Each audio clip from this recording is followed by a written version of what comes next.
Nachdem wir vor ein paar Wochen gesehen haben, wie Proteste an amerikanischen Universitäten wegen dem Israel-Hamas-Konflikt einen Gesetzesentwurf gegen Antisemitismus heraufbeschwörten und daraufhin die Besorgnis ausgesprochen wurde, dass ein solcher Gesetzesentwurf sogar Teil der Bibel verboten machen könnte, sehen wir nun, wie sich das Pendel in die andere Richtung schwingt.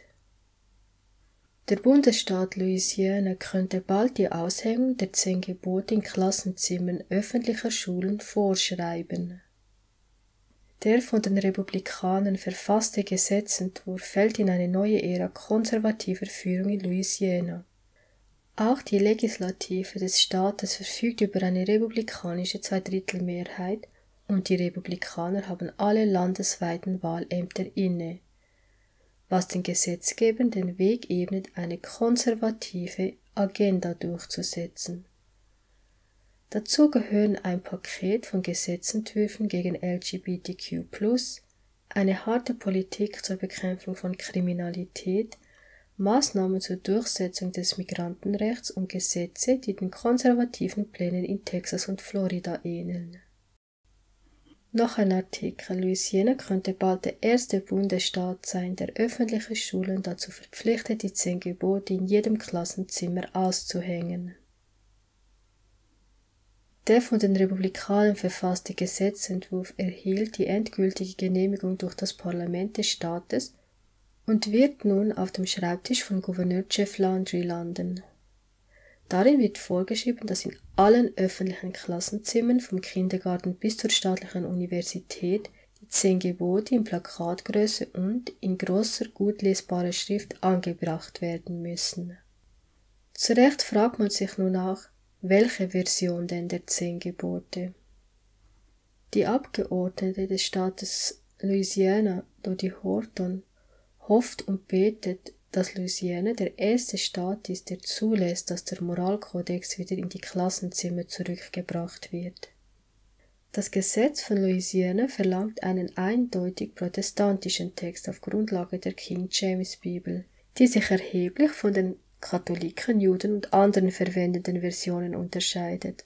Einige Unterschiede sind unerheblich, andere haben jedoch tiefgreifende theologische Auswirkungen. Nun, es spielt keine Rolle, ob sie dafür den Text auf Grundlage der King James Bibel verlangen. Es geht vielmehr darum, dass hier gesetzlich etwas christlich-religiöses gefordert wird. In dem Artikel heißt es dann weiter, dass eine der wenigen Stimmen gegen diesen Gesetzesentwurf von Senator Royce Duplessis kommt, der sich selbst als praktizierenden Katholik bezeichnet.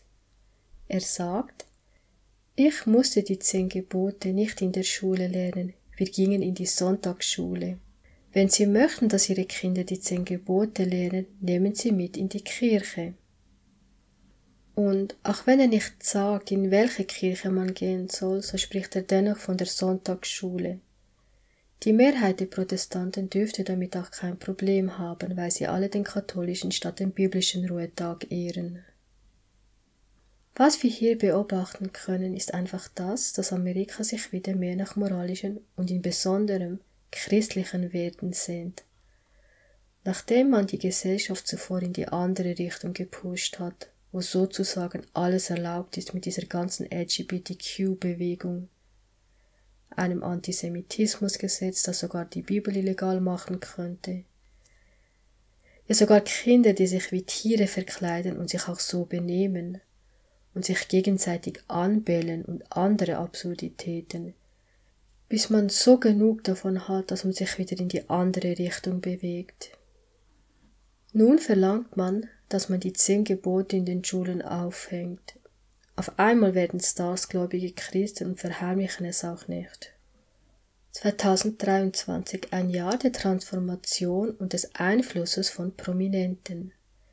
In den letzten Monaten wurde das Jahr 2023 für viele bekannte Persönlichkeiten der Unterhaltungsbranche zu einem Jahr des spirituellen Erwachens. Während das Jahr mit einer Erweckung an der Asbury University begann, gab es im Rest des Jahres einen Zustrom von Prominenten aus verschiedenen Bereichen, die ihren Ruhm und Reichtum hinter sich ließen, um ein Leben zu führen, das Jesus Christus gewidmet ist. Und auch Donald Trump verkauft seit diesem Jahr Bibeln und sagt, jeder Amerikaner braucht eine Bibel zu Hause.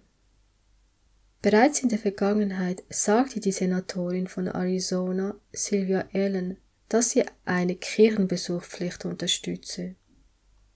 So sagte sie 2015 Folgendes: Ich glaube, was mit unserem Land geschieht, ist eine moralische Erosion der Seele Amerikas. Es ist die Seele, die korrupt ist.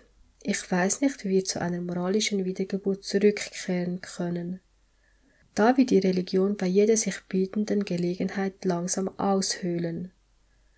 Wahrscheinlich sollten wir über ein Gesetz debattieren, das jeden Amerikaner verpflichtet, sonntags eine Kirche seiner Wahl zu besuchen, um zu sehen, ob wir zu einer moralischen Wiedergeburt zurückkehren können.